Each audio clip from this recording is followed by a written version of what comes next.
Good morning, church family. This is Jordan. I'm here with our Monday morning devotional video. I just wanted to thank all of the youth who were willing to share for us yesterday. It was just such a great expression of what God does and how God acts and how God's love is eternal or everlasting, like we talked about last week, and also I think speaks to this concept for today's devotional. God is love. Love is unchanging. And so what I wanted to talk about this morning was one of the attributes of God, which I think also applies to God's love, and also help us hopefully understand how we should think about our love for God and also our love for others. And that is, love is unchanging. If you go with me to Malachi 3, verse 6, this is God actually correcting the people of Israel. There's some admonition, conviction happening to the people of Israel where he talks about their unfaithfulness and their sin. But God himself says, "For I, the Lord, do not change. Therefore, you, O children of Jacob, are not consumed." So God is not changing. God is love. Love is unchanging. I'd also point to a really encouraging verse in Hebrews 13:8. Jesus Christ is the same yesterday, today, and forever. And you go and read on, it talks about how that should be a guard for us in the type of teaching we hear. And so a couple of thoughts that I would point to. So, and this thought that God is unchanging is very frequently repeated. It shows up in Psalms, it shows up in Isaiah, it shows up in the New Testament in a number of different places. I think in 1 Peter, I think also in John. And so just this idea that God is unchanging is really pivotal to our understanding of love, because God is love. And so the thought that I wanted to pull out, and we'll explore some of these a little bit further. First, love itself persists. Love is eternal. We talked about that. We talked about how love is this thing that will be true even in heaven and will carry forward. And that should shape our professions of love. It should shape our ambitions for our love. We should be aiming to love people with a love that is eternal. But God's love is unchanging. And this shows up to us in a few different ways. First, his grace and his forgiveness. The fact that Jesus Christ, regardless of your sins, your number of sins, the frequency of your sins, the significance of your sins, God's love through Jesus Christ continues to be expressed through Jesus Christ for you.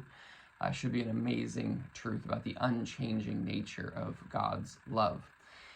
Now, God's expression of his love towards you will change in times, in circumstances. And I think this is something that sometimes we get hung up on in our life. We expect love to always stay the same in expression, forgetting that love does not need to stay the same in expression so long as the underlying heart towards the one who is receiving our love is still receiving that same love. What I mean by that is when you are loving someone as a baby or as a young child or as a kid or as a tween or a teenager, your expressions of love towards that individual are going to change. I'm going through this now. My oldest is now 12. My youngest is 5 years old. And each of them receives different expressions of love from me. And then even in my marriage, if I think about sort of a different expression of love, Meg and I have now been married for 18 years. Our love towards each other has grown stronger in that 18 years of time. But my expression of love towards her has changed in some ways since we were first dating, when we were first married, in the time before kids, in the time when we had little infants, to our time today. My way of expressing love has changed, but my love itself should be, if it is like God's love, should be a constant. And so that is my challenge for us this morning. Sometimes I think we get hung up on the need to have love expressed to us in exactly the same way, in that same form of expression. And we then begin to measure love based on that expression and not how it can take on different shapes. And so that's sort of the thought that I would like to challenge you with again.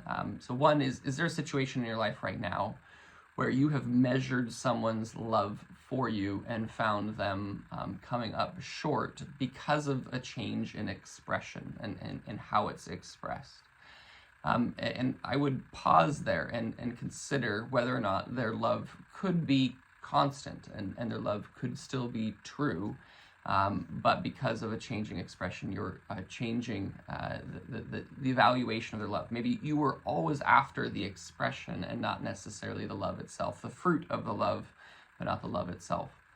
The other thing I wanted to think about is how can our love be shaped to be more like Christ and to be more like God so that it is unchanging?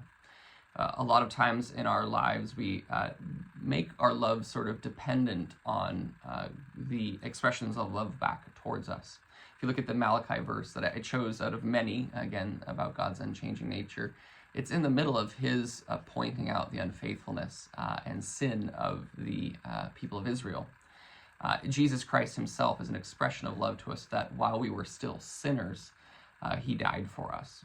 And so my thought, my final challenge for you this week, is there someone where you have been inconsistent to God's unchanging love, a love that is pursuing someone even in the midst of a time when they would be rejecting you, when they would be doing harm to you, they may even be causing hurt or offense towards you. If we are to be Christ-like, I think we need to challenge our feelings in that time and look to the cross, look to what Christ has done for us, and work to extend an open hand of forgiveness and grace and keep that hand out, even as many times as someone may swat it away, as someone may spit in it, as someone may drive a nail through it. We need to be a people whose love is unchanging. All right, that's it for us this morning, everyone. I hope you all have a wonderful week. I look forward to being back together with you this coming Sunday. Bye.